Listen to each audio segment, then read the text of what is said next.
Romeo? Hello, yes, I can hear you now. I think the network was quite bad.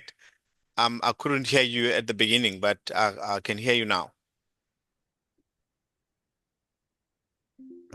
Okay.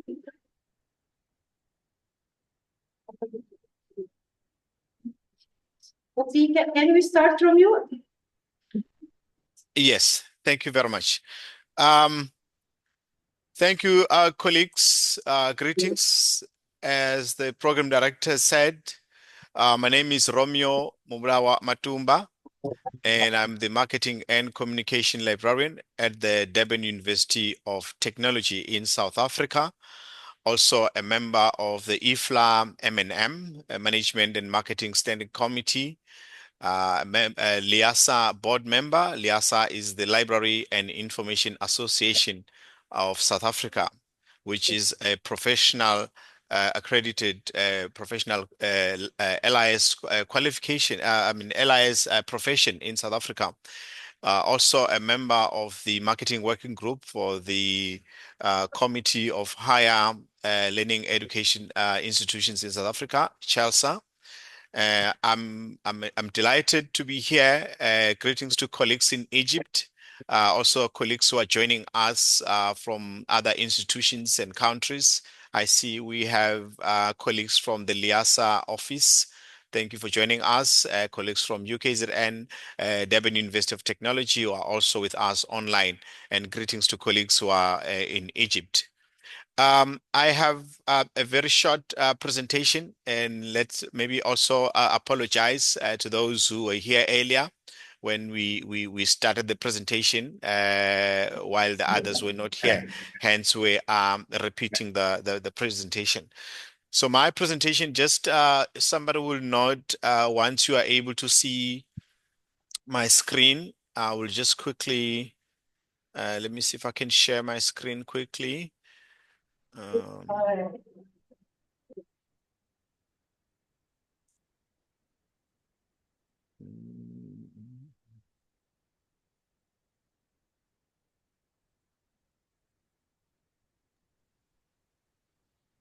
Can somebody note or tell me if you are able to see my screen?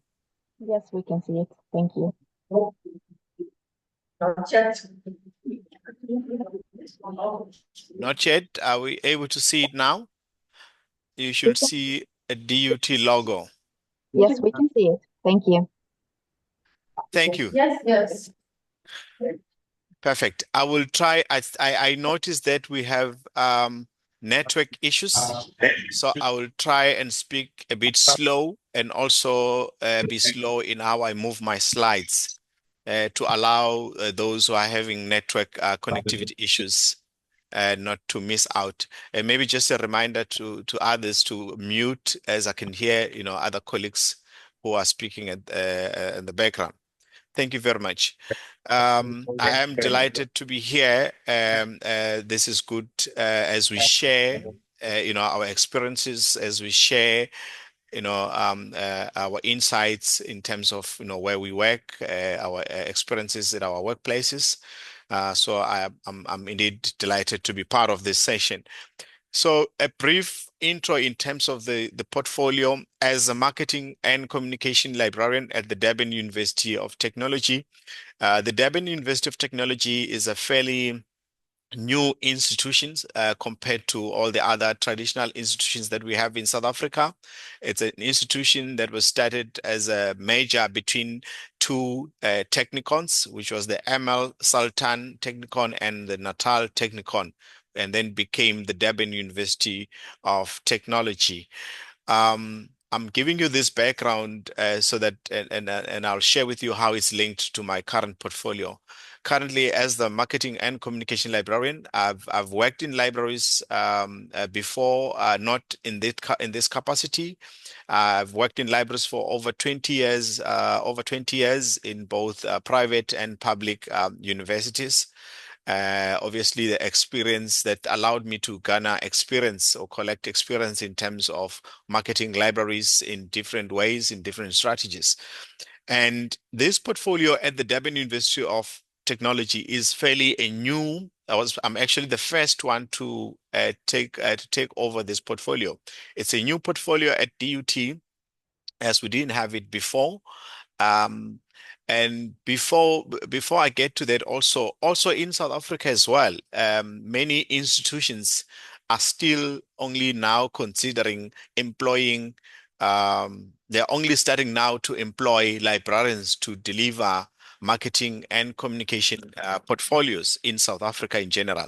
It's only a few universities, traditional universities rather, that have had this portfolio for quite some times. But for most of us, it's a fairly new, and which is a different experience compared to your libraries in maybe in Europe, Asia, America, where you probably have this portfolios for quite some time. So the purpose is for me here is to share with you colleagues how we actually, or the benefits of developing and exploring marketing plans for your libraries that will allow you to explore different strategies and for your library services, resources, and spaces. And so this slide that you're seeing now is just part of the status in terms of the status of marketing librarians in South Africa. I always get a question when I'm talking to colleagues, or when I'm presenting or attending a conference, when I introduce myself as a marketing and communication librarian. The first question I always get, or the question that I always get is, "Oh, so do you have a marketing qualification?" And my answer to that is that in South Africa, when you study LIS, or the Library Information Science, you've got modules that encompasses marketing and promotion of libraries throughout your studies. And now, hence, our libraries are able now to employ librarians to deliver those marketing and communication portfolios without having to go and probably not only obtain a marketing qualification separately. Even though others are doing it in both, you find that there's someone who's employed there who has a marketing qualification, and now they realize that they need the knowledge and understanding of the library operation, and now they start enrolling into LIS to get a proper library qualification. So if you have that question, that's my answer to you. So it is a bit of a challenge in South Africa, as I mentioned, that not many libraries have had this portfolio. You'll find that groups of librarians are provided, or rather they are expected to deliver bits and pieces of these marketing elements from their different backgrounds. Being a subject librarian who will be allocated to market this particular service, an acquisition librarian or e-resource librarian. So because now we are starting to acknowledge that marketing librarians, or the marketing portfolio, is quite big, and it's valuable. Now institutions are starting to employ people like myself to deliver this, and it comes at a good time for us in South Africa, but not only in South Africa. I mean, in all our libraries now, the generation that we serve is mainly in South Africa. I can easily say you have more Generation Z and millennials that are in your universities, and these are people who are clued up to their mobile devices. They are always available for, or, on digital platforms. They are techno savvy. They are embracing the fourth industrial revolution. It might be a challenge to the older generation, but to them, it's their life. So it comes at a good time where where all libraries are now trying to put or channel their services to digital platforms. And what could be better than to have a marketing librarian who will focus on making sure that these services are well marketed to fit the user, or rather the demographics that we have. But also, I thought I'll start by sharing the literature, and I'm glad that Christie is here. Maruta and Zondiwa, and these are also other colleagues in South Africa who are saying, marketing of library services and resources has a great impact on library usage. And I can attest to that in terms of how we started with the, when we started this portfolio and how we developed the marketing plan that talks to different activities, how this has impacted on the usage, but also, the more visits and more, communication, more feedback. Also, the another literature, Zeno Lapedini, Ramani, and Ansari are also saying marketing plans and strategies can help users engage more with libraries. And we have seen this with, for example, our social media platform, specifically our Facebook page, which is quite popular, not only within our library or the university boundaries, but also externally, from other institutions, but also in Africa. We get good comments from other universities, public universities, public libraries as well, who are happy with how we are engaging in terms of the content that we share and all that. And also, Dr. Koonz, Christie, who is also going to speak with you colleagues in a few minutes after my short presentation. She also said that marketing plans should be aligned with users' needs and stakeholders' interest. And which is why when we started this portfolio and we started engaging, or rather embarking on developing these marketing plans, we knew that it had to be linked with the stakeholders' interest and what our users want in terms of where they want. We should go where they are. So thank you very much, colleagues. It's a good thing that we are referencing people that we are living with, people that we are interacting with.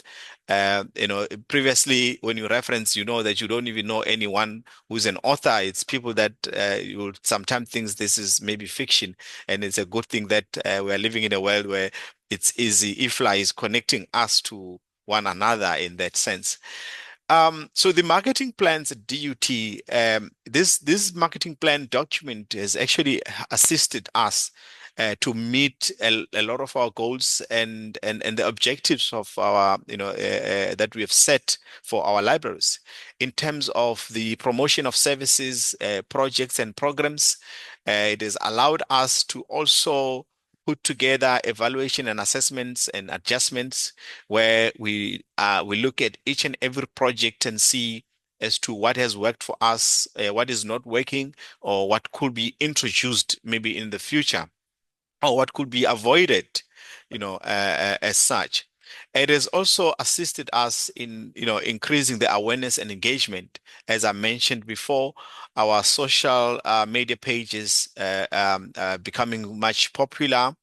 The communication internally, we've taken over the university communication. Every time we have an event or there's an activity, or there's a notice that we need to send out, the university community is appreciating that we use the pinboard communication. We use our TV screen communications to share this with the university stakeholders. And that's because all these details are included in the marketing plan that says all of these details should be done in this way. And I'll share with you just now. But most importantly, this plan has allowed us to plan, or rather to put things together that allows us to be in line with the DUT's strategy, which is known as the Envision 2030 strategy. In terms of aligning our performance contracts as well. For those of you who are signing performance contracts, you will understand. So this plan has helped us to look at our libraries in terms of the marketing elements in a different lens. That has helped us to grow, but also to also get off our comfort zones. And I'll share just now. The document that you see is what we used to have. This was the entire marketing plan document before, which just says staff recognition, this is how much. But as to the nitty-gritties of what needs to be done, who needs to do what, by when, timelines, and it was not clear. And I will share the document that we've developed into a fully fledged marketing plan that also directs projects and project managers to develop other documents outside the marketing plan. So with it has allowed us to start planning, or rather thinking about developing project plan for each activity that is included in the marketing plan or in the marketing and communication plan, to develop, timelines and responsibilities, various teams that are allocated, different projects. As I mentioned before, that previously this portfolio was delivered by groups, people in groups. Subject librarians will take over this particular marketing element, and then acquisition will take over this particular element, and so forth. And the good thing, which is not always a good thing, because that means you don't sleep, is that the marketing and communication is part of almost all the projects that are taking place, because this person needs to put together strategies, update the plan in terms of how each project or activity or service could be marketed and communicated throughout the university. So because you are now part of all the projects, it means there's more added responsibilities in terms of coordination, in terms of assisting with branding issues, assisting with making sure that articles are published for each and every activity or event. That there's invites that are created, to the different stakeholders. There are digital posters that have been circulated, communication. So it has done some wonders for us. And I thought I'll also share with you, colleagues, in terms of some of the successful projects that we've had that are outlined in the marketing plan. For example, with public lectures. In the plan, it will tell us that, for example, in South Africa, we have two during March, the month of March. South Africa celebrates Library Week in March, which is the advocate for that, or it's brought to you by the Library and Information Association of South Africa, known as LIASA. So at DUT, we plan a public lecture in March. And then in October, as you know, is an International Open Access Week. So at DUT, we also plan another public lecture for that. And these lectures are now included in the DUT, not just the library, but in the DUT university calendar. So hence they have to be outlined in the marketing plan. For example, during the South African Library Week, the public lecture is just one of many other activities that need to be done, and I'll show you some of the examples of activities that are also included in that plan. During first year student, we've had successful presentations, which are now done in different formats. Instead of presentation, we have dialogues where we chat with students, or rather it will be a video. It will be a dialogue between a librarian and a first year student, asking direct questions, but in a form of an acting. And these are some of the things that were produced, because in the marketing plan, we say we should change how we deliver some of these things. They're becoming boring. That's what others have told us before. The library newsletter, which is another activity that showcase our library. So we use the newsletter to showcase all the activities that have taken place or they're going to take place in the library, including all the ones that I've mentioned, who is publishing within the library, what they've published. And so these are elements that have been improved because of how we outline the marketing plans and some of these projects at the Durban University of Technology. I won't go further in terms of the self-check systems. So the folio, which I'm not bragging, but I have to share that in terms of folio, which is an open source, DUT was the first one in Africa to adopt folio in Africa. And maybe if I can just share the slide that you see now is just the cover page of a document that the marketing plan document. And as you can see, the photos the design. We didn't go to the design studio for this. These are things that are done by the marketing and communication librarian, obviously working together with the marketing team in terms of looking at evaluating, does this look nice? If you're publishing this in online, how is it going to look like? So I'm trying to say with this portfolio, we've also allowed ourselves to grow and also develop other skills like designing. As a result, I'm planning to enroll into a design project course so that I can learn more. So if I click, I won't click. If I click in any of these two, I'm not seeing my mouth.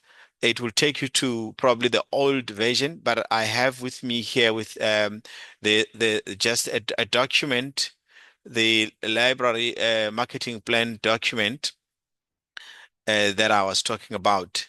And this document is updated every year. As you can see, yes, it might be saying communication plan for 2023-2024 is because we haven't finalized the edition and changes for the 2025-2026 that will include activities and projects that needs to be included in the document. And as you can see, as I mentioned, I do not do this on my own. I also work with library managers as well as the marketing and communication working group in compiling, editing, updating the document in that order. And obviously, because we are trying to live up to the DUT standard in terms of the branding and making sure that the DUT, we do it the DUT way. The library vision and mission needs to be included that follows with the values of the institution so that people don't look at us as if we are operating as a university within the university. We are just a unit within the university. Hence, all the university's values, principles, mission, and all of that needs to be included in that document. But also as addition, it also shares a little bit about when, for example, when you talk about the Pinboard is a university communication channel that goes to both staff and students. So it also directs as to which items, who's responsible for what, when. So we're also using it as a guide, as a guide, so that if Romeo leaves duty tomorrow, somebody else could easily pick up and say, "Oh, I see you share information on Pinboard, and this is how it should be shared. Who should share the details? Who should do what in terms of quality assurance, which is part of part of my portfolio anyway. The email communication." The library web page, in terms of the communication, in terms of the library social pages, the newsletter, Library Connect, pamphlets that are there, if there are, in terms of the posters, who you should work with, the unit that you should work with. At DUT, we work with the design studio. So if somebody else if you have a new staff member who is coming to take over the portfolio, can use the marketing plan to look at who they need to contact or how they need to do certain things. So it's also working as like a manual as well. And it outlined things, simple things that we take for granted. Or maybe let me not say simple things, like encouraging the culture of reading as to in terms of the book clubs and the poetry session, what is the responsibility of the marketing communication librarian, how some of these things should be delivered, and the communication channels that should be used. The library newsletters, how often is the edition how many editions, and the frequency of publishing these editions. And it also includes major library activities as to for this year, what do you have during the January, February? What are the activities that are supposed to be done? Your presentation, your orientation, who is responsible? And after that, what communication channels should be used and how? So besides the document that you are seeing here, this document has assisted us in developing all other different documents outside this. For example, in terms of the staff recognition team will work with the marketing team in terms of looking at what needs to be done, who needs to write an article, by when do we need an article, when do we invite the corporate affairs if they are covering the event for us, when do we need to do invites that need to be sent out to the university for whether it's a public lecture event or anything like that. In terms of encouraging the culture of reading, the library newsletter, what are we supposed to do? Book clubs, and so forth. There are so many other activities that are included here, including special projects, which the updated one will include special projects for 2025, 2024, 2025, or 2025, 2026 rather.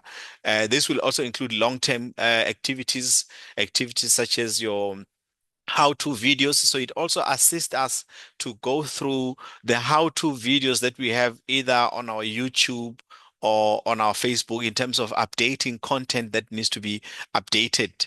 As you can see, I've just listed a few here in terms of joining the book club, what needs to be done, using the live chat, press reader, online newspapers, and so forth. In terms of the TV screens, the activities that should be standard. So you also use this as a calendar that reminds you what needs to be done by when. So that's for me.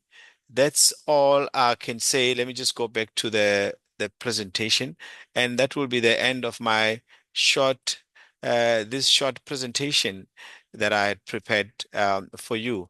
I'm betting to get back to there we go. I don't know if are we taking questions now or if I should just pause here now. Thank you very much.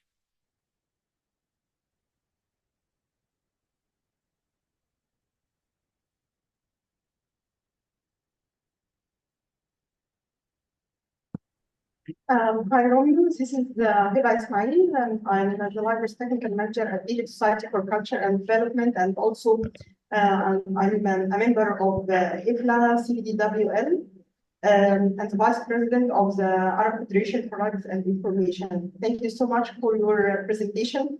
But actually, we have a problem with our connection here. We have a problem we have a problem with our internet connection, so we'll hear the recording after this session. Let me. Yes. Yes. Hello. Hello. Can you hear me? Thank you very much, Mr. Matumba, for your excellent presentation. I'm very happy to be attending. And we have here with us about 20 or 22 colleagues from different libraries in Cairo, who I'm sure are benefiting greatly from your presentation. I hope you'll be sharing some of it with Dr. Hiba Ismail later so that we can forward to them. Thank you very much. Egypt Society for Culture and Development. Thank you. My name is Ashnadel Ilmi. It's a pleasure. Thank you very much.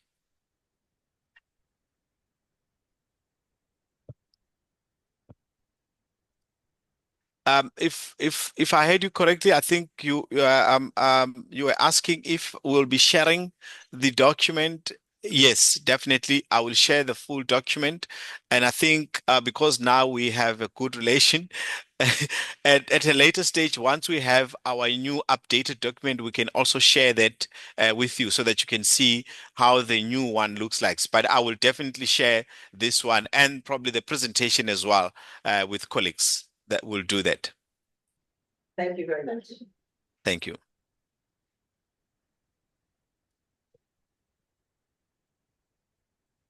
Do you have any questions? Ladies and gentlemen, do you have any questions?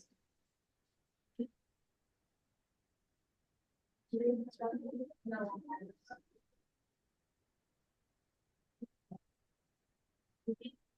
سؤال بالعربي واحنا نترجم. Can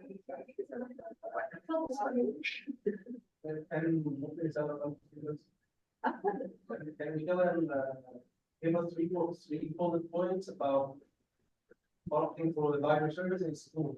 In schools, not universities. Thank you.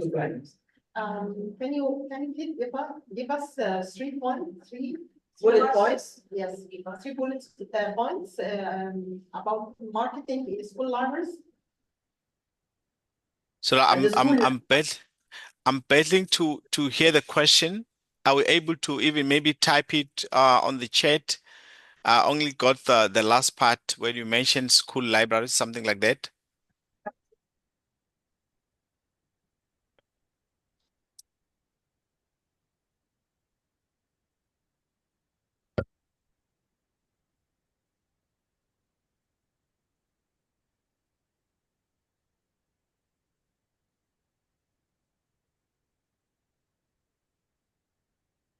Is someone going to type the question on the chat? Okay, Yes, Dr. Ismail is typing it right now. thank you.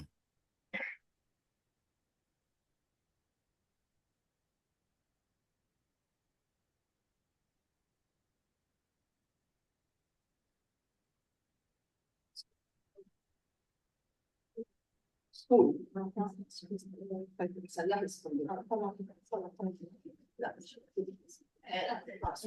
I see Dr. Maadi is saying, can you please give 3 marketing bullets for school libraries?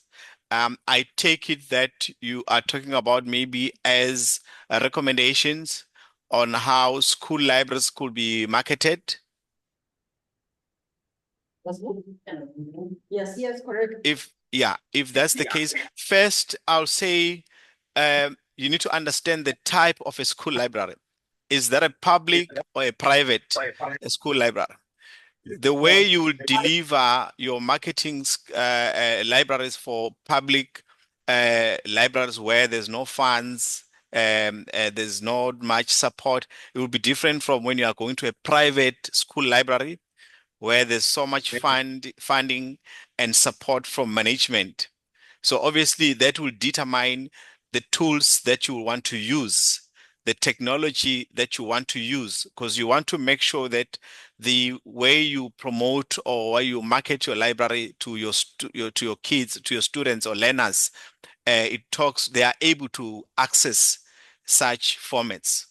For example, if I am promoting a library in a rural school, and these kids don't even have gadgets or mobile phones, I should not be giving them links to say, go and use this link and find information. I should change my marketing plan into a traditional mode where we can talk face to face and show them. Whereas versus going to a private a school where there's access, these kids have access to technology, they've got access to gadgets.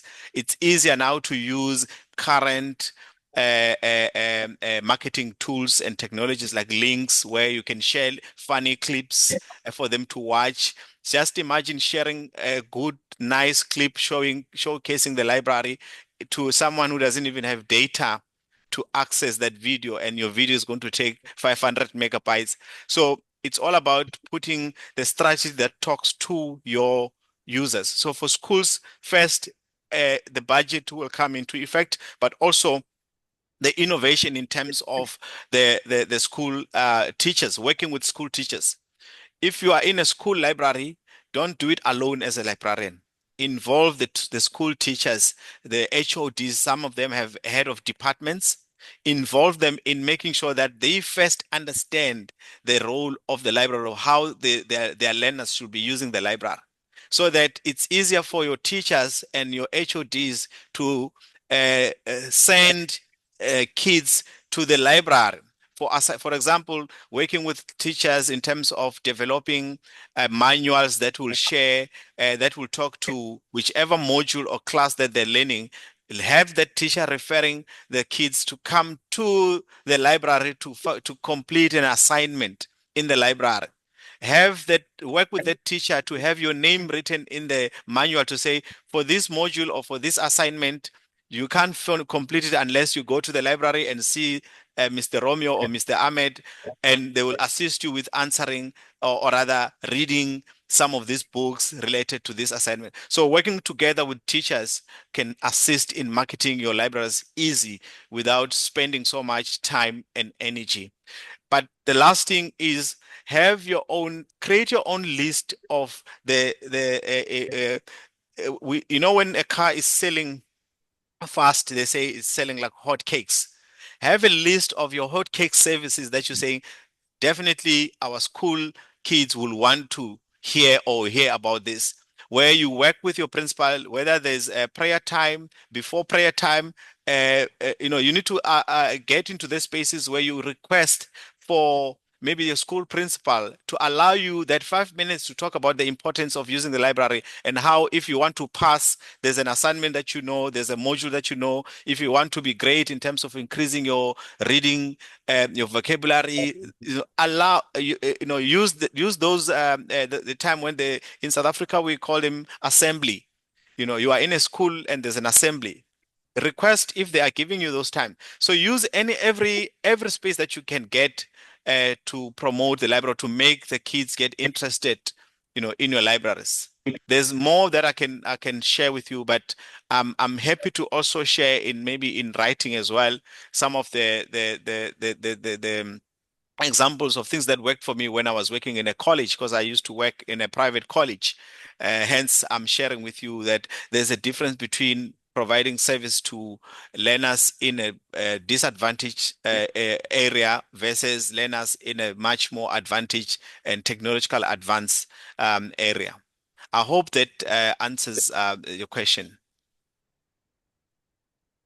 Thank you. Thank you. We have another question. I wrote it in the chat. How can we use AI in marketing? Any specific advice? This is a nice one. Yes, and I'm not an expert in AI, but I can tell you from the little experience that I've had now, AI can do wonders for you. AI can do wonders in terms of, for example, I now know how to create a poster without designing anything, by just writing instructions to say, I have a program that is happening next week. Here are the details. Design a poster for me. Especially for some of us who are in areas where we don't have access to pay designers to do these posters for us. A lot of this work can be editable because some of them are coming from licensing operations that are open access. So you can use AI to design things for you. You can use AI to suggest even other ways of getting kids to read more. But what I would like to say is that AI is not doing something new. It's doing the things that you already been doing, just that they are making it quicker and faster to either to retrieve or to market. For example, with us now at DUT, when I'm using AI, for example, I can't use AI to design a poster for us because we've got branding. As a university that is a national university, you can't just create any poster and post it. It has to fit in with the branding guidelines. So I can't use AI for this. So you need to identify what is it that you want with AI.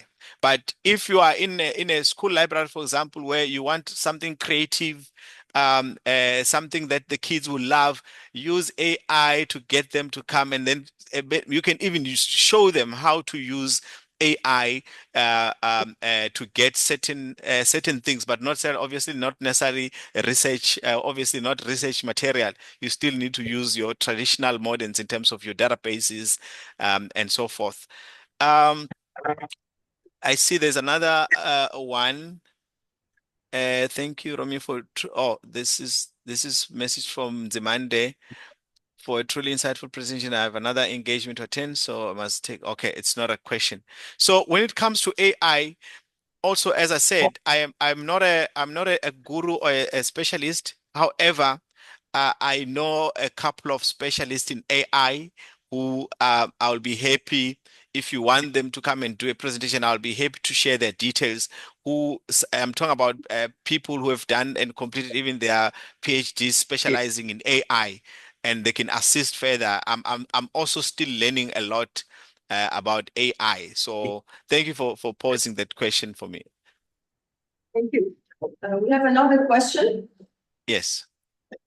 I would like to have you tell us which AI applications you have access to which ones do you have access to, and are they free or paid applications? Because sometimes the funds are not available to subscribe to applications. So which ones would you recommend if we can afford to pay? And which ones would you recommend if it's free application to do just that? Suppose this week all of these gentlemen and ladies want to do a poster without having a designer do it. Yeah. So I'm happy to share a list. I'm happy to share a list with you, maybe via email, because there could be a lot more. So I can share a list with you in terms of the different AI, and I can also elaborate. This one you can do what, this one you can do what. For those of you who are also interested in, maybe you're still collecting data, you want to hear from learners or from users what they like and whatnot. So I will share a list, a document. This will be like maybe a one-pager with a list of AI tools that you can use for designing posters. Designing what do you call newsletter templates, so that you don't have to even create your own template. You can get a template there and just fit in your information. There is so much in terms of even our students here at DUT. They come to the library and say, I'm using what's the one that everyone is using now for posters? Is it Campus? Yes, Canva. But besides Canva, there are many others that you can use. So I'm happy to share. I can share via email with you, Doc. I can share that list with you. But for those who are interested in research, there are other AI tools like Consensus that allows you to evaluate, if you are doing research, which papers as in an easy way to find out which methodology was used here, which framework was used here, what was the outcome, without reading the 20, 40 pages, just looking at this article. So that could assist you in adding and increasing your EndNote library and so forth. So we can share that in a form of a list, so that we can learn from each other. Now, obviously, you can also, colleagues, share a list of the AIs that you are using, because it depends. For example, if you talk about editing, I do a lot of editing because I edit our DUT library newsletter. So there's Grammarly will give you the basic, and you can also have a paid up account where they will give you advanced level. Things like Quillbold will give you basic, but if you want advanced things, you can also subscribe. So there are basic things that are available, but there's also advanced things that you need to pay for. But I'm happy to share, to draft a list and share via email of all these resources. Thank you.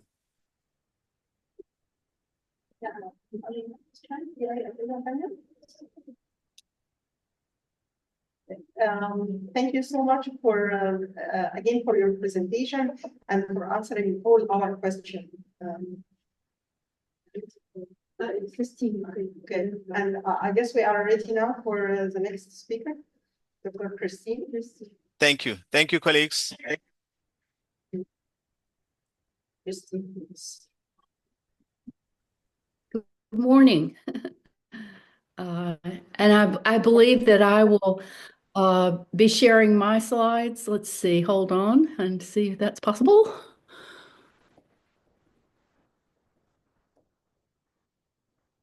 All right, everybody see these? All is well? Yes, we can see. Okay. First of all, I'd like to say how much I enjoyed Romeo's presentation, and I learn so much every time I'm with him, and I appreciate the application of marketing that is done at his university and the documentation of all the communication media and the backup plan. So if one is to leave your job, there's documentation for the next person coming in. This is critical and often not done, nor done so well. So Romeo, you and your colleagues, in my opinion, get an A+. Well, I'd like to thank Do Abdullah for this opportunity. We served together in IFLA. I've been associated with IFLA way too long, but it's something that I find rewarding and exciting, and to share principles of marketing and application with librarians all over the world. Initially, when I came to Copenhagen, IFLA was there in 1997, and they were just starting this section.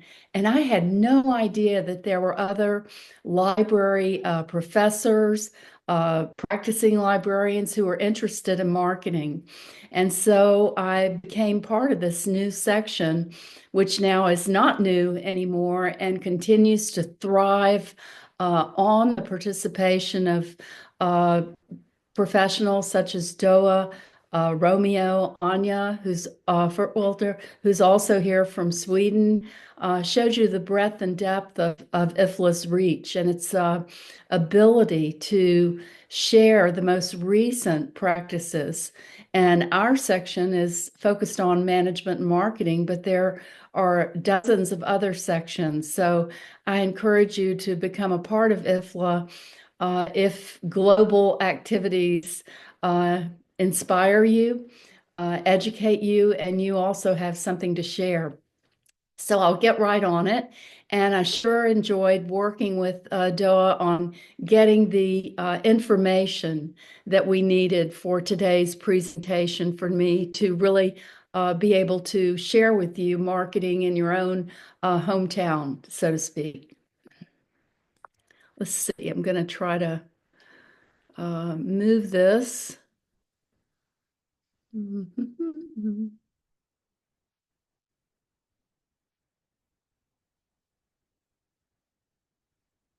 Let's see. I'm not seeing the arrow to move it forward.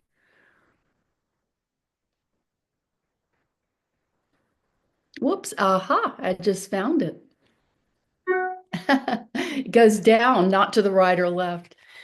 So again, thank you to Doa for all of this and for providing the marketing data that I needed for my presentation to really focus it for you today. Thank you again. It was a lot of hard work on her part, and she stuck to it, and I really appreciate that. So again, I'm not going to read each of my slides. Aren't you glad?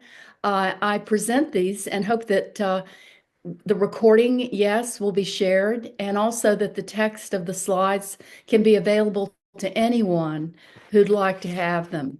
So you can read through them, and perhaps at some point they might be translated into Arabic, some that are more valuable. But again, the most important part is that these slides draw from the information that are particular to the Maadi Public Library. And so I got much of this from Doa, the website, and from my own marketing research gleaning on the web. And thank you for these photographs. So I got to know you all and appreciate the depth of your excellence, your award in 2020. Well deserved, and certainly seems like you're making a big contribution in your area with your knowledge of marketing and marketing practices. So your vision statement is very uplifting and inspiring, the success in raising the intellectual, cultural, and social level of its users to keep pace with modern developments. Marketing involves evaluation and planning, which results in data-driven products and services that match identified customer needs. So this workshop uses illustrative data, yes, some which is fact from the website and from Doa. Other is illustrative, meaning that I created case studies based on some of the facts that I received. All libraries, whether they be school, university, public, or other institutions such as museums, archives, private companies, all operate in an environment. The marketing that I have learned and practiced and taught as a professor at Florida State University and San Jose State University, one on each coast. I've had that opportunity because of the online programs that both universities have offered for a couple of decades. They were some of the early forerunners in online education. And this presents the environment that we must know about in order to be successful. But before you jump into marketing, you have to have established your mission, your organization's mission, and the goals and objectives at the organizational level before you can ever even begin to do marketing. So again, the mission statement really presents who you are, what you stand for, and also gives an opportunity for consensus amongst staff and stakeholders to assure that everyone is on the same page as far as the answers to these questions. So the mission drives the organization, and it must resonate with all stakeholders. Here is yours, or those who are from the public library. This is a powerful mission statement, and I have drawn from that to use it in this marketing presentation today.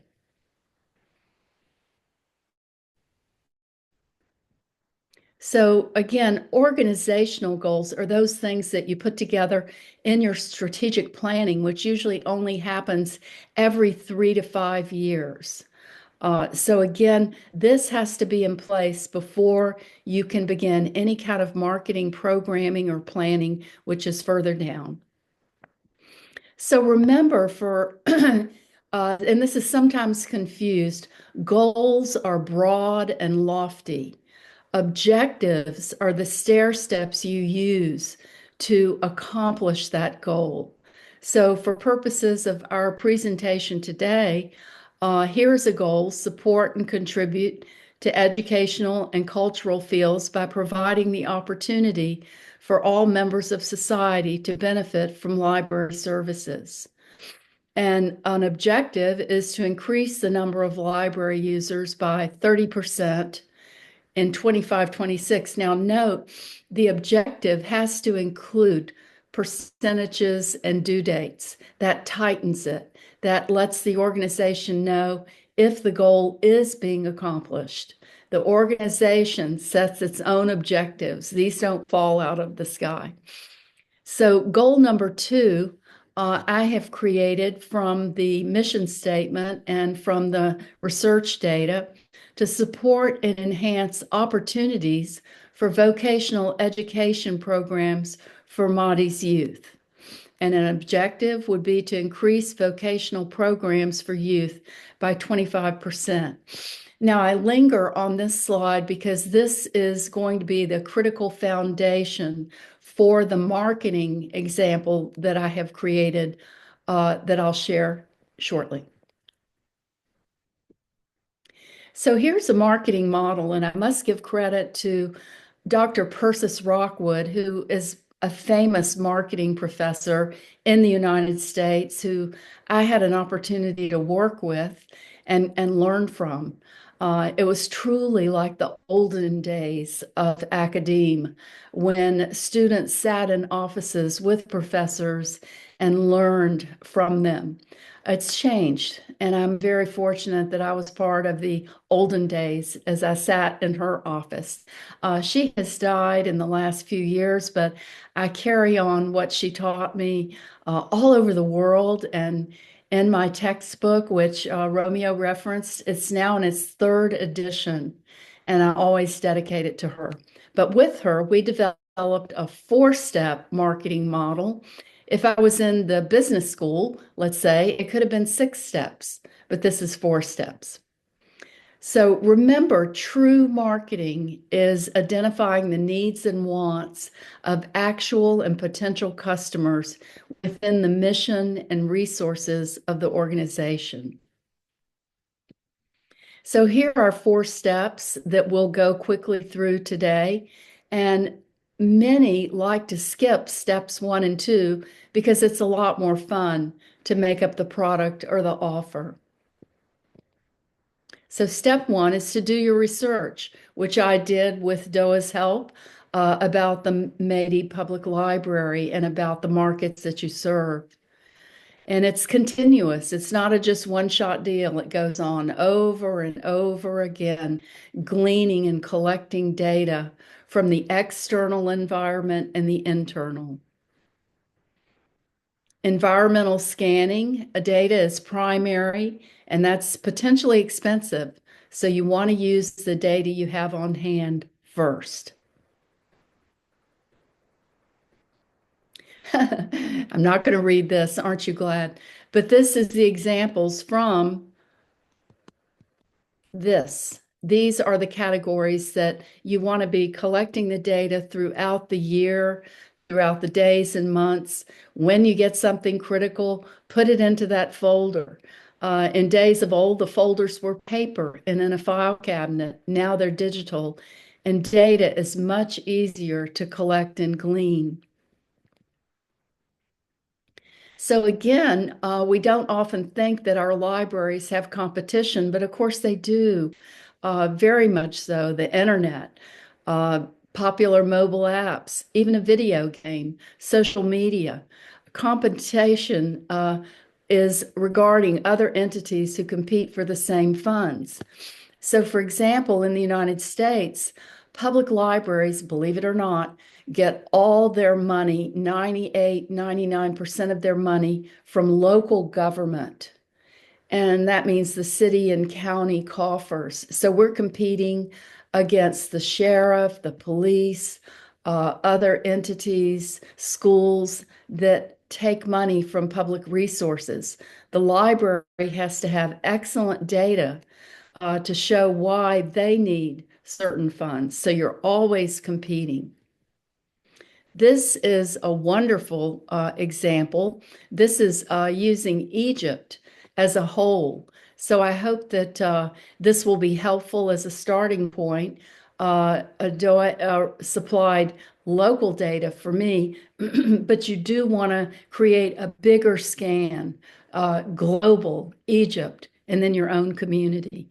Excuse me.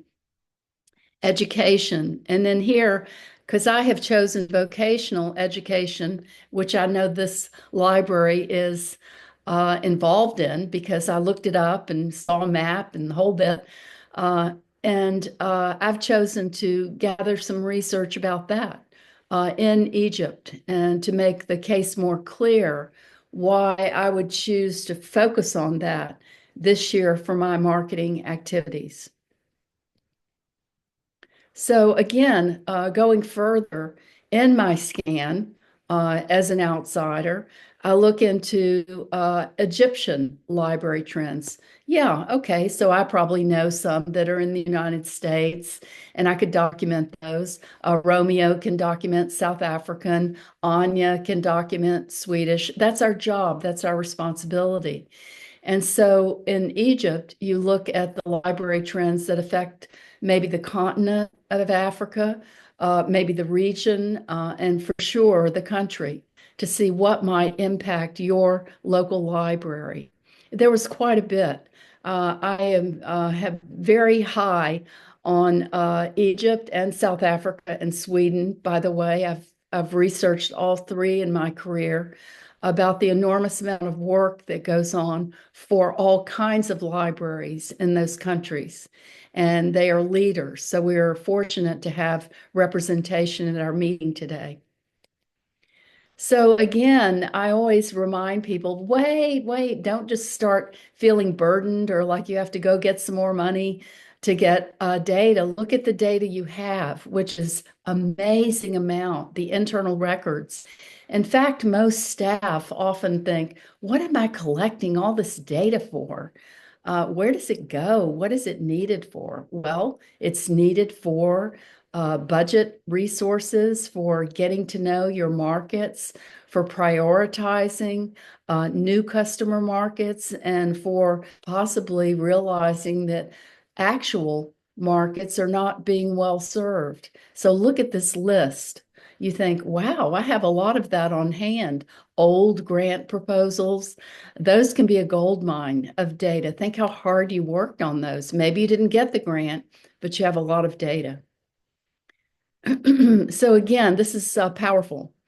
To me, the key to successful marketing is data.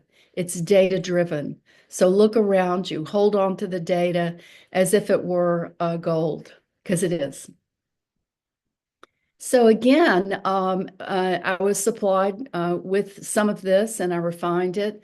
It's a practice that's well known in all kinds of organizations to look at the strengths and weaknesses of your organization, which are internal. And so you control those. The opportunities and threats come from the external. You don't control those, but you control identifying them by being proactive and doing these external scans. So let's pick out a couple.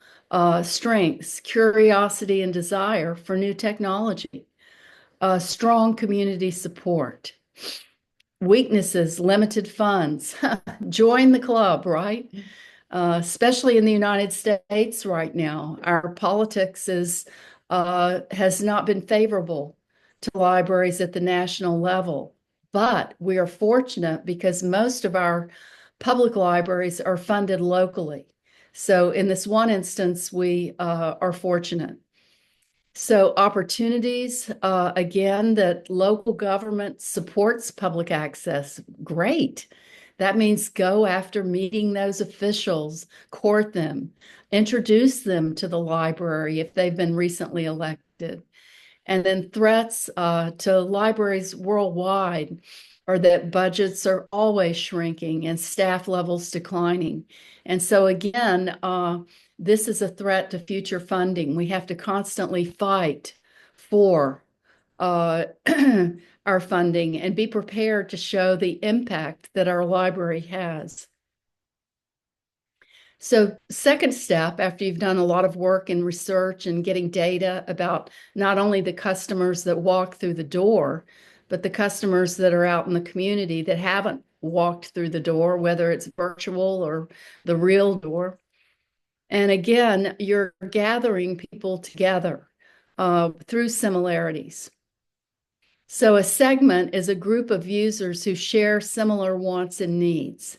And this helps you offer your resources more efficiently and more effectively. And a market is simply people who are interested in what you've got to offer. So again, a lot of these things, when you get into a profession or you go to school and you take a certain discipline on, there are a lot of buzzwords, and marketing has its share of buzzwords. So segmentation, while it's a marketing word, we in libraries have been segmenting for over 100 years. We've been dividing up materials and services. The first children's library in the US was up in the Boston area in the 1800s, and it wasn't created for meritorious reasons. It was created because adults didn't want to hear all the noise of children. So there were some maybe not so good reasons, but it turned out pretty well because now we have wonderful children's areas, as do you. I've seen them online. And we have school libraries, so much good comes out of segmentation. Language. I know that you have Arabic services and English and materials. And in the United States, US Census data, one of the more recent census data which was created was linguistic isolation, which means that everyone in the household over 14 does not speak English. So this characteristic, to know about it, if you're a librarian and you serve a community, is extremely critical to understand how important language is in your community. So there's so many ways to segment. Remember, drawing people together, putting them together because of similar and shared characteristics. Benefits sought. That's one of my favorite ones because McDonald's, the hamburger joint, really clarified that. They had a major campaign decades ago that simply promoted their drive-in, which at one time was new, and it was, "You deserve a break today." No mention of Cokes or hamburgers or French fries, a benefit. "You deserve a break today." Think of promoting benefits of your library. Other ways to segment: geography, uses of service, or combination, which is the most powerful. Youth who are interested in vocational education classes in the Arabic language. Now you have a tight segment to serve. So again, maps are visual of data. I came in through the mapping, the geographic information system software. I worked in a center at Florida State for 16 years before I went over to the Library and Information Studies School. So my strength was looking at mapping in the United States where public libraries were located and how they could be located more equitably. It was an exciting area to work in. We were able to really create a lot of information about where libraries needed to be more equitable. That doesn't mean they were always placed there, but it means that a model was available. So again, here you have your models. They're available in every country: Sweden, South Africa, Egypt, looking at density of population, poverty, education, income, and a map speaks 1,000 words. So if you're in a budget hearing, use a map if you can. So geography, again, we're lucky in the US, we have census blocks. I think you do too in Egypt. Here's one. Population, 2017, 108,000. This is from Wikipedia, so there may be a later version. And again, to go back to this, the library locations of different types of libraries can be placed on any map. Also, users can be. This was one of my contributions to the field. It wasn't widely used because there was a lot of concern about privacy issues, which I always argued, how can you tell who any of those dots are, what language they speak, what race they are or ethnicity, how educated they are? These are simply dots that represented people who were registered to one of these two libraries. And it helped show the dispersion of your market, where the people lived, how far they had to travel to come to your library. It was an argument for possibly a new library. If you had too many people who were traveling too far and you were starting to lose people. So again, mapping is powerful. Excuse me. So stakeholders are anybody who has a vested interest in the organization. And you can come up with this with your staff and create lists. It's very straightforward, very powerful. So it could be staff, administrators, government officials, parents, people, publishers, and on. The reason for the list is to predict what conflicts can occur with the stakeholder and the library. So none of this is as it seems. You create a list of stakeholders, not just to have them like, oh, these people all have a vested interest, but to go, whoa, what kind of conflict could come about from this group as well? Because there will be. People with a vested interest always have a conflict when someone doesn't agree with their vested interest. So now you summarize your environments. And this looks overwhelming, but if you keep up with it and keep putting information into each of these folders, which again, in the olden days, they were paper folders in a file cabinet, but they're not anymore. they're easy to gather and stuff into folders. That's what I did while I was making this presentation. I started looking for different things about Egypt in your community. So here are some from Doa and her research. I really appreciate it. And again, some is added in, and it shows you how vigorous this information is when kept up to date. And again, I grabbed the concept of focusing on vocational education for today's presentation out of the work that had already been done by the library.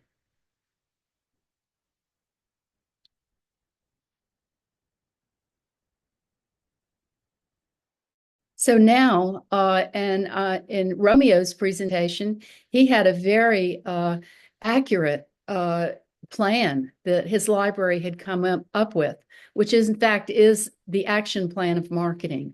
It's based on all the steps prior to this, and then you have your action plan. So now, refining, now we're getting ready to market because we have the mission, the organizational goals and objectives, and now we can create program level marketing, program level goals and objectives. So going back to that goal number 2, to support and enhance opportunities for Maadi's youth. Let me move this box aside. Boom. And to increase vocational programs for youth by 25%. So we're looking at high school age youth in the community, those who have an interest in vocational education. This is a growing movement in the United States. There's a lot of competition between colleges and universities and voc ed institutions. It's growing. And the library, your library has already offered to have these courses for quite some years, as I could discern. So it's not unlikely that we would renew our interest and effort in this age group, age 12 to 18. Let's say that we understand that, and from reviewing census data in the area, that that young people are growing in numbers in the community and in Egypt and in the region. So it's not unlikely that we would target this group. And so we're looking at those who attend Egyptian public schools who might come to the library for this type of training.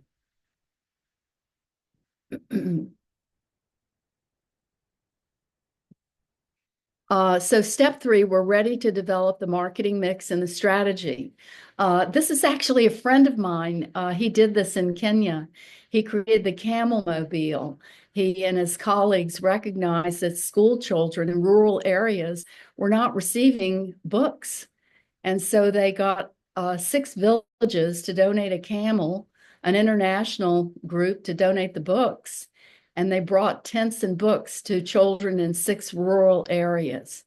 And my understanding is the program, the Camel Mobile, went on for many years because they did true marketing. They did research, they did segmentation, they created a program that was successful, and then they evaluated. So again, I hope that you'll have a chance, if you're interested, to review this true marketing mix scenario at a later date about what they did and how they did it, because they did it the right way. And I think it was replicated in Uganda as the donkey mobile, and you probably are familiar with it. So again, the marketing mix is simply the product, the price, the place, and promotion, the 4 Ps.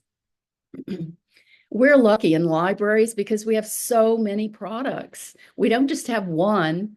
We're not just promoting the hula hoop or something like that. We have it all. We have books, ebooks, services. We have vocational courses. We have Arabic calligraphy. We have drawing, piano, computer searches. We also have the person, the librarian. That's extraordinary. And we have the place. And we have the idea, read. We have literacy, which is very high in Egypt and in South Africa and Sweden and the United States. So price, remember, is not how much it costs the library to provide the services. It's the sum of what it costs the customer to take and participate in the product or service we're offering. It's always what it costs the customer. The place, again, these days, is the website, the facility. It could be a bookmobile, but it could also be hours of access. And also the type of browser and the way goods and services are laid out in the library. When I was a young researcher, which was many years ago, I had the exciting opportunity because a friend of mine ran a school library and they were getting ready to renovate, and she allowed me to develop a marketing approach to the layout of her library. And I think it's still there. It was the last time I checked.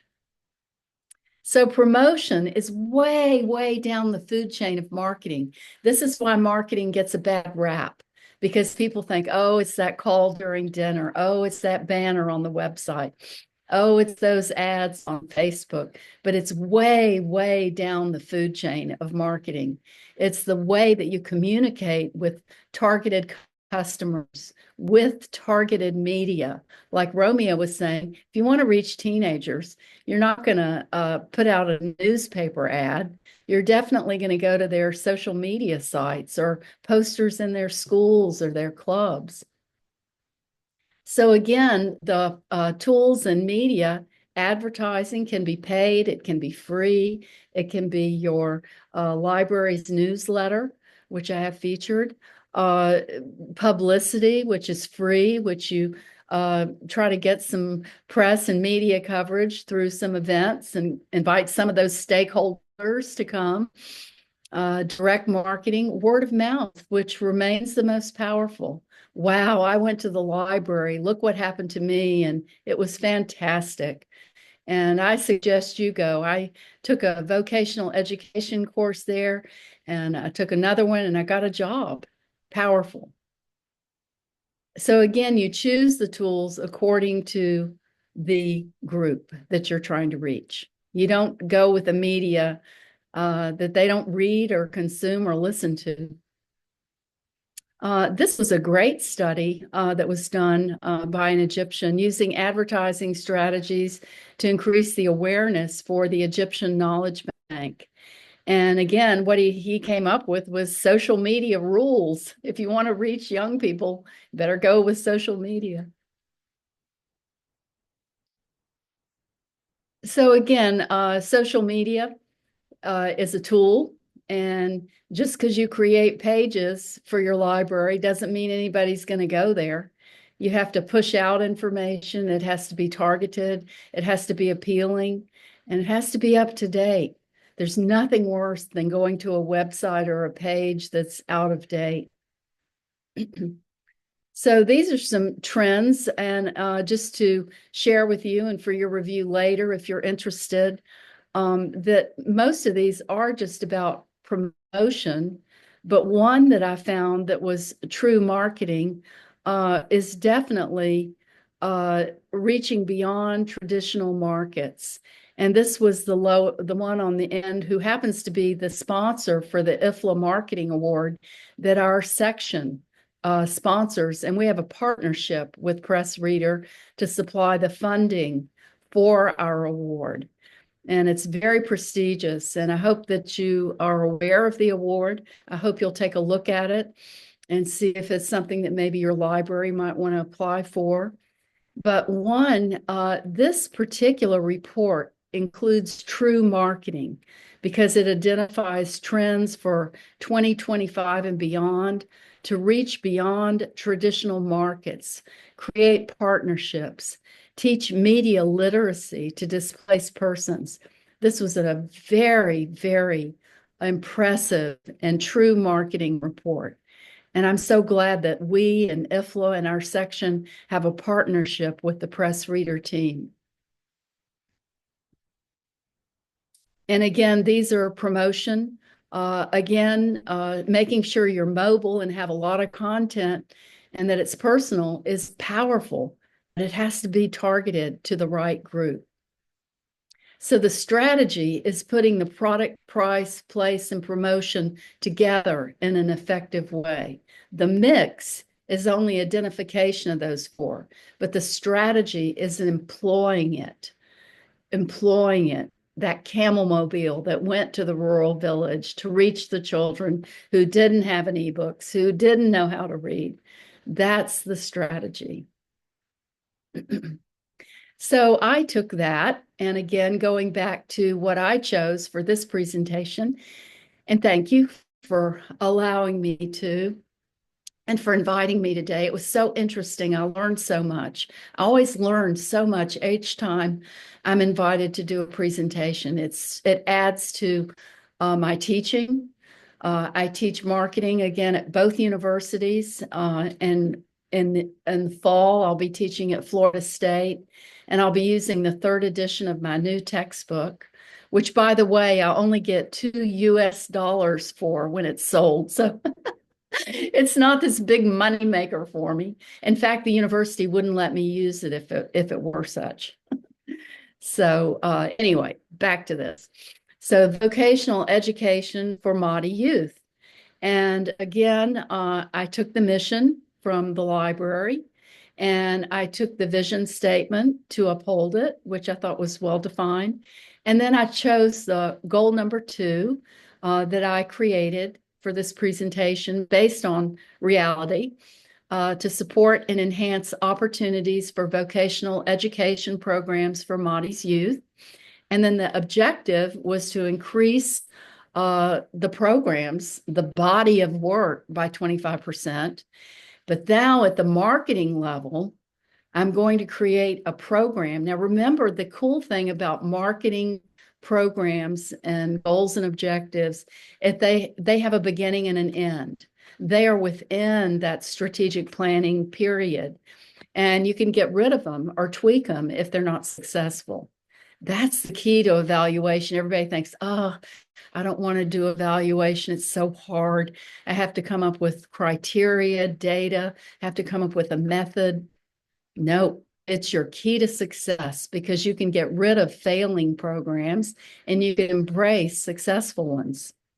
So our objective at the marketing level is to support and enhance opportunities for vocational education for youth. And our objective is to increase vocational programs for youth by 25%. So remember, this is illustrative that I've drawn from the websites. So here's our fictional scenario. And those items in red, those words, are marketing words. And it shows you that much of this you may have already been doing, you just didn't know it was marketing. So what makes successful marketing? Successful marketing is awareness of how all these tie together in a strategy for a planned outcome. So research indicates that youth want vocational education, at least many of them. Some don't want to go to college. They want to get a job now. And we found that out through marketing research. And that research could be a survey in the school of our targeted group, age 12 to 18, which is a segment. Focus groups, we could hold those with teachers, parents, youth to reveal which courses are desired. Teens are on social media, so everybody suggests the promotion might be through social media, maybe Instagram, to create awareness amongst parents and youth and communities. So the library then, with all this in hand, all this knowledge and data, chooses 2 tactics: the social media campaign promotion, and also places posters in libraries and in schools where teens gather. But they need some time. I was so impressed with Romeo's presentation, looking at his action plans. Action plans require timing and planning. You don't just foist this upon everybody. Okay, guess what? We're going to target teens and provide vocational education and blah, blah, blah. It doesn't work that way. You need planning and time to use the data that you've gathered. So they need 6 months to develop and deliver the courses. And so the initial course will be provided in late fall at convenient dates and times. Remember, this is the customer cost, its price, at the place, the library, and each course will be evaluated. So there you have the marketing mix in action. Now, here's a map that I got from the internet. Your library is already well involved in a vocational education network. And so you have the everything in place to continue to develop and refine and power your marketing strategy. So social media is the same thing. If you're using social media, if your library is, you must have goals and objectives for your social media programs.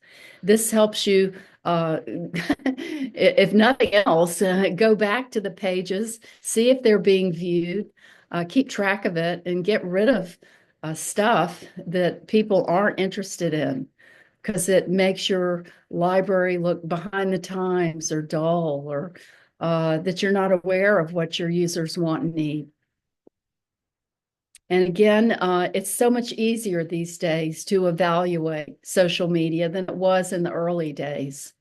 I remember the meeting that I went to in 2009, when I was introduced to Facebook and how our university, our school for future librarians might use Facebook. I remember I found it puzzling, but I was also the only one who had content, which was needed. I had the dates and times of all of our recruitment workshops in our state and region, and when I was going there and what I was doing, and that provided the content on our Facebook page to let people know where our school was traveling in the state. And so that was over 20 years ago, and now it's very vibrant. And there are many other social media, as we know, to use besides Facebook. So again, the action plan, you know what you want to do, you know what you want to achieve, you know how you're going to get there or you're not going to get there, and your strategies, your action plan, you're ready to go. So evaluation, as I've said, is critical.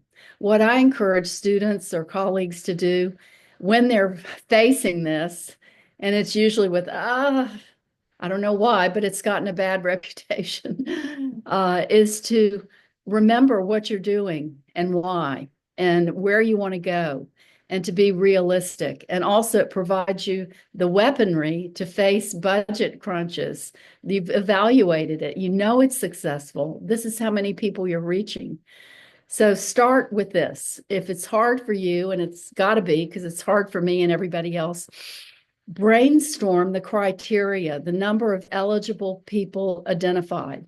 And then your objective may be, well, I want to identify at least 100 people. And then how many requests did you get to participate? And then provide services. You decide you want to provide services to at least 90%. And how many came back? And then how many were satisfied? So these four are pretty straightforward and simple to achieve. So if there's anyone who's just starting evaluation or a program to evaluate, start simply. And then you'll be amazed that you have the data that you need to proceed. And it can become more complex as you move forward.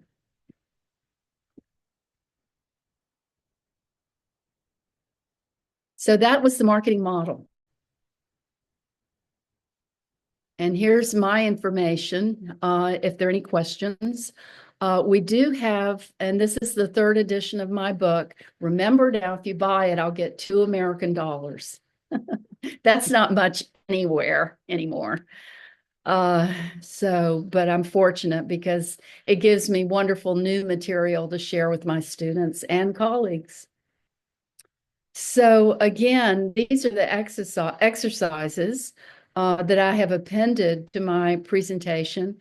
There are quite a few, and we're not going to be able to do them today in the workshop, but I hope that you will take them with you and that you will do them either with your staffing group or as an entity, or however it's decided amongst you or by your peers. So again, this environment, I'll go through them quickly so you'll get an idea. They're only about 14. You try to get down. I have my students do this too. These are done in my graduate level classes with different degrees.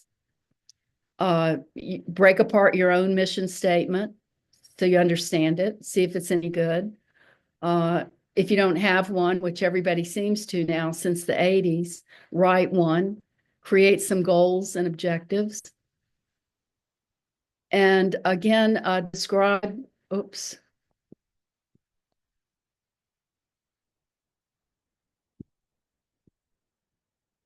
marketing model. Describe your environment like we did, and we saw Egypt and the community. We looked at other ways to see who we serve. Mine was kind of fancy with putting customer addresses. One library that didn't have fancy got a map, a paper map of their community, and a little box of pens, like dress pens, and put them there in different colors and had people put them on the map where they lived as they exited the library. And so they had the imagery where their customers lived and the disbursement. So again, this is my favorite. Exercise 6 is figure out what you've got on hand so you don't run around wasting time and resources trying to collect more data if you already have the data you need on hand. I want to go back quickly because this was in fact, I think, Doa's favorite, these two, which are critical, the mission statement. And then again, SWOTs. You can do this in the staff lounge, have everybody put a sticker note on what they think the strengths and weaknesses are of the library. And then opportunities and threats will need to come from knowledge of the outside environment. In other words, these two outer circles are the external market that you need to get data on from external sources. The two inner circles are your internal data. So again, segments, this comes from knowledge of your actual and potential customers. Once when I was in Norway years ago, a little man, older librarian, he stood up and has arms folded, and he said, "I don't like it that you use the word customers. I think you should use the word users or patrons." And I said, "Well, I use customer because customers can make choices. And an actual customer is the person who walks through the door, comes to the website. A potential customer is the one who's out there and who can still positively make a choice." That sounds so much better to me than a non-user, a potential customer. So here's segments to better know your customers. Stakeholders, that can come from a common sense group meeting in the staff lounge along with the SWOT list. You can figure what conflicts are going to come about. That's fun. And then summarize everything and have it on hand. Having this kind of thing on hand, which you all do in part, is so good for budget reviews, for talks about the library, for meeting up with an influencer online about the library. Having it up to date is so powerful. It puts you in a proactive position to pounce on opportunities. Here, this is fun because, like I said, we have so many products in the library. It's ridiculous. We're such ahead on this. You know, we have the place and the person and all the other stuff.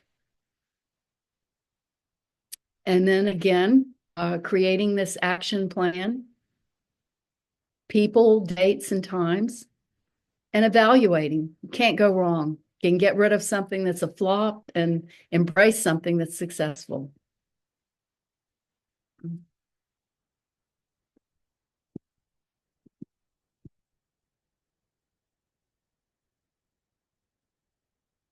Pardon me. There's probably an easier way to do this, but here I am. It's not even 7 o'clock in the morning here. Or maybe it is by now.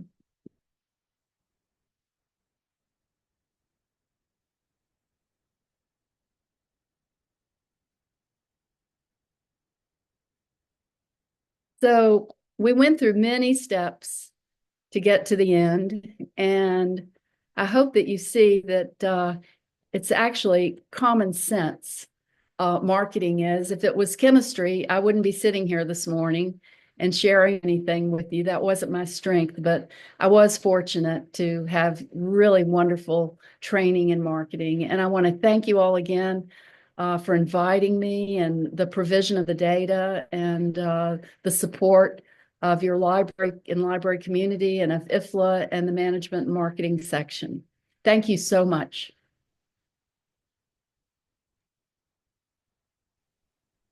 Christie, thank you so much for this important presentation. It was amazing, and you provided a lot of data, and I'm sure that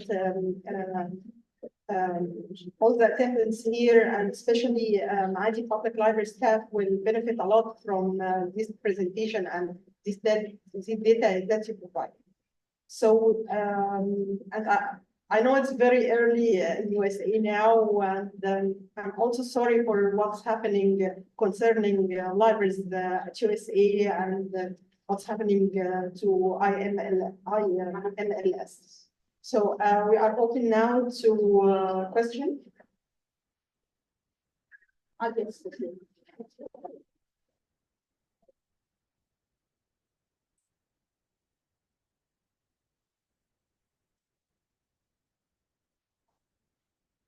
So, hi, my name is Sarah Bakri. I'm serving as outreach librarian in an academic institution. First and foremost, I would like to thank you for such an insightful presentation, as well as Mr. Romeo. I'm extending my gratitude to him. So you tackled thoroughly the steps of marketing in our libraries, and thank you for such navigating easily all the steps and truly and in depth as much as you can.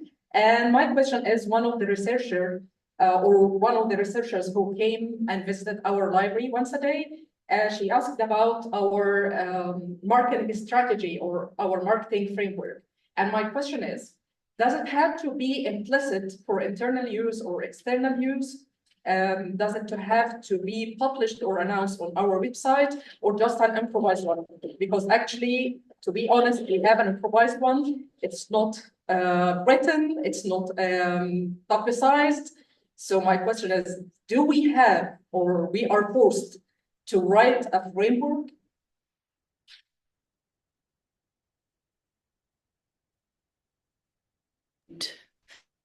My response, and you know, again, this is just my response, is that what usually is published, and you could take this a step further, I think, because you have the mission and the vision. And what most organizations and libraries, in my opinion, in my experience, have the strategic plan published.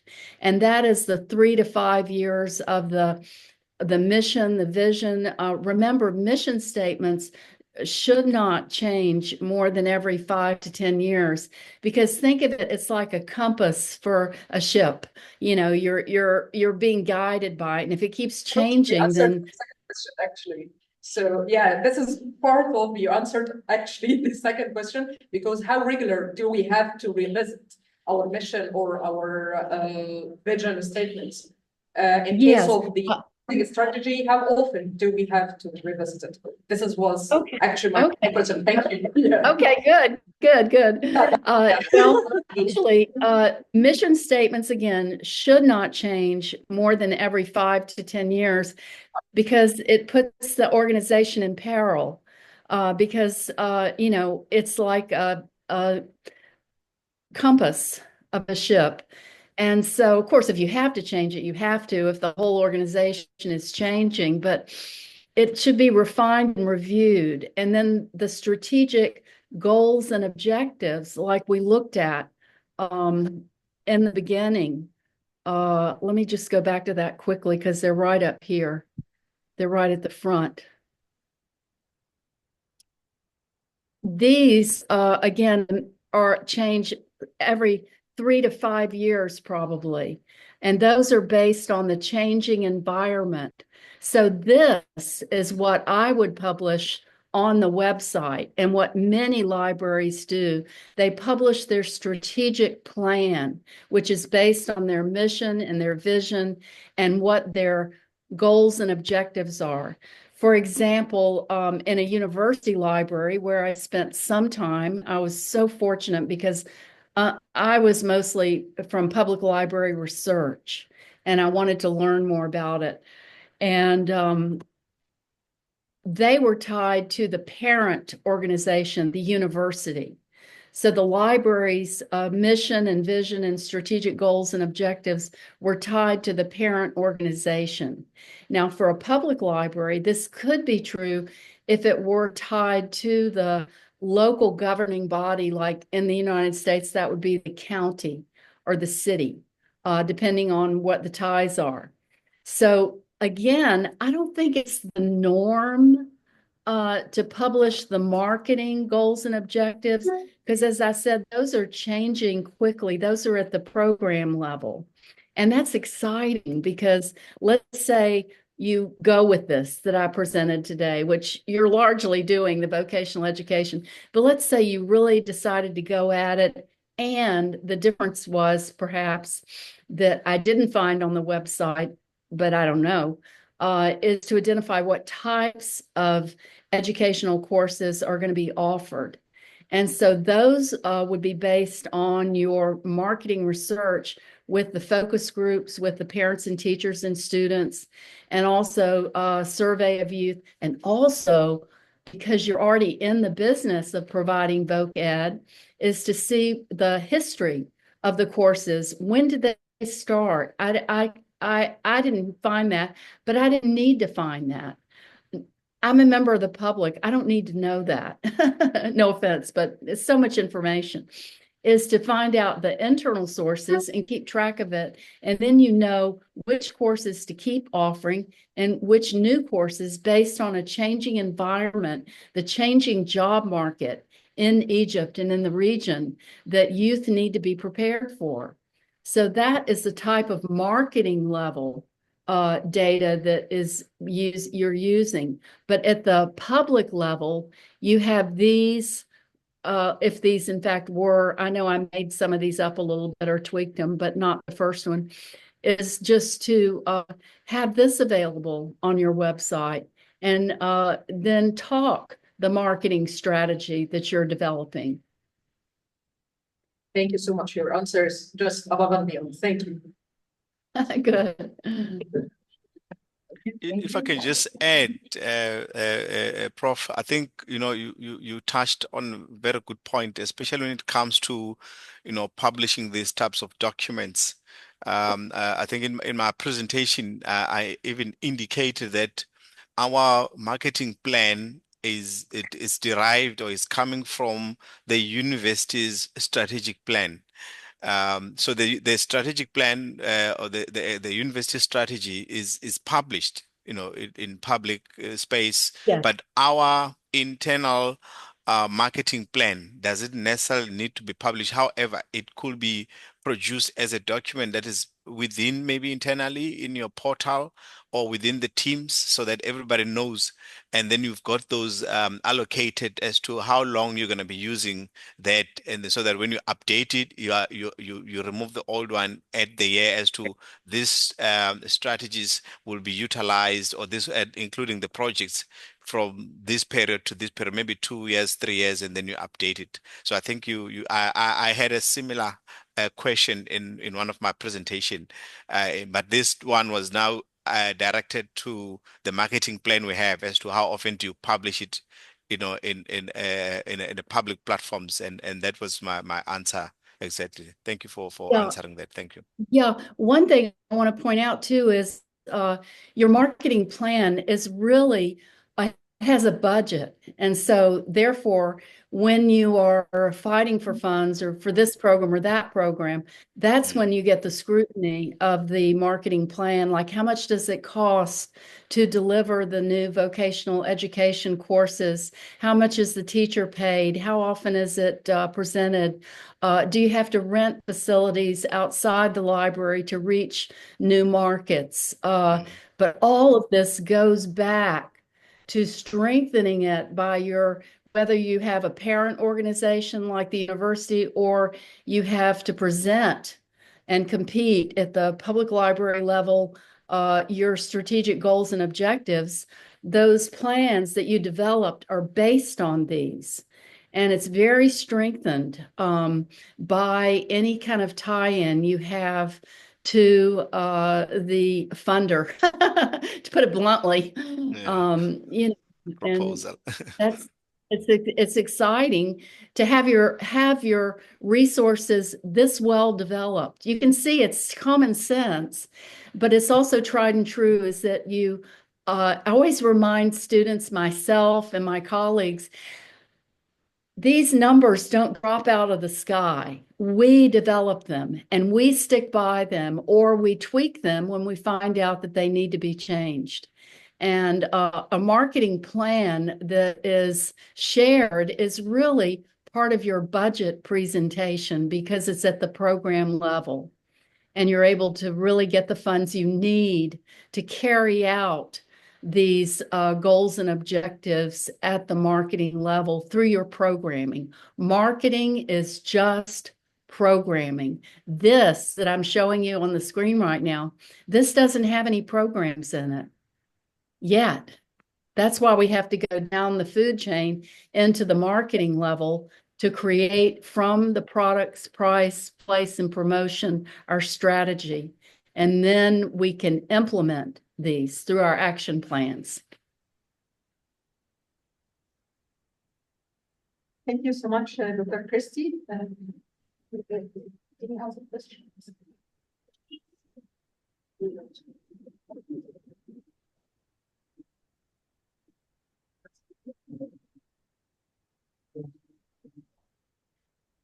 Hello, Dr. Christie. Thank you very much for your excellent, brilliant presentation. My name is Ashna Dalhilmi. I'm member of the board of directors of Egypt Society for Culture and Development, and of which Maadi is the flagship of all our libraries. I was very happy to see your detailed plans and goals for several age brackets, and as I would call them customers, as you prefer to call them. And we also have customers who are beyond that age, and students, young graduate university students who are in the workforce, young professionals, and another segment which we really care about a lot is the retirees who have finished their work and don't have a lot of things to do and need what we call the library. For us, not just a library, it's a culture center. So your fantastic plans and detailed goals for certain brackets of age groups, I wish if we had time or later, you can share with us something similar for above the age levels that you planned for, because this is our focus. Not only if I may say something, quickly. Thank you so much for what you've just presented. This is perfect because you can't lump all those people together for Voc Ed.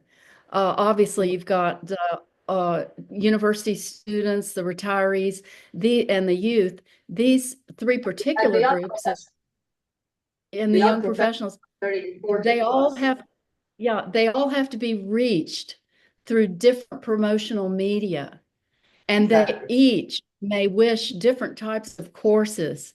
So you've pointed out the way to be successful with the program is to target it to a segment. It cannot be just Voc Ed for everybody. It has to be Voc Ed for the four groups you mentioned, very targeted, very specialized delivery, where it's delivered, how it's delivered, how much trouble they'll go to get it. Maybe the university crowd will only do it online. Maybe the youth will come to the library. Maybe you'll have to go to their school. The retirees may want to come to the library in the evening. Maybe they don't want to do it online. You know, there's so many nuances. And that's marketing. That's true marketing. You've just described it. Thank you. I wish if you have time to provide us with a sort of guidelines for this, because what you've presented is very valuable, and I wish we could go beyond the age of 18 if you have time later on.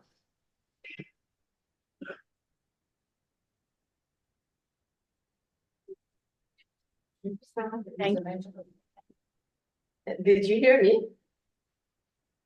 Yes, thank you. Okay, thank you.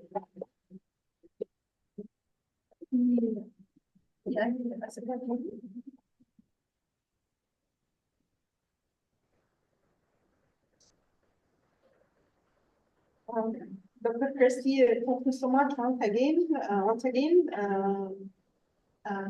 Any other questions? I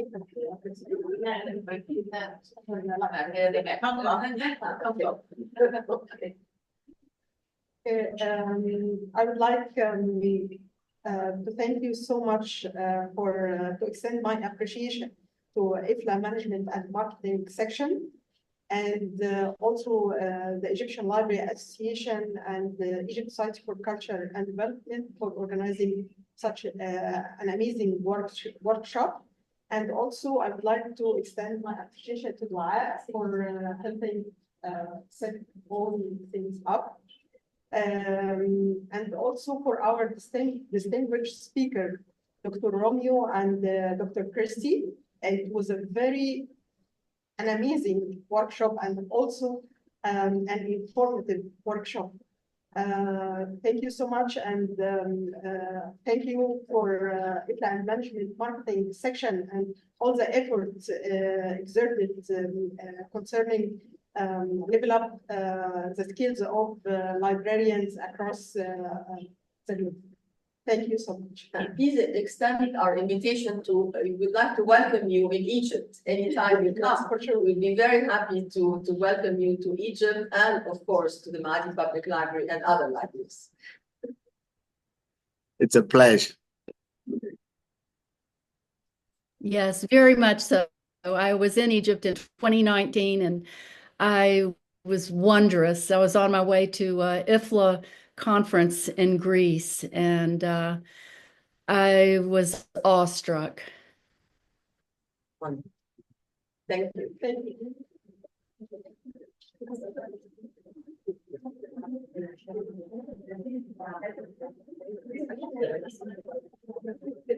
Welcome.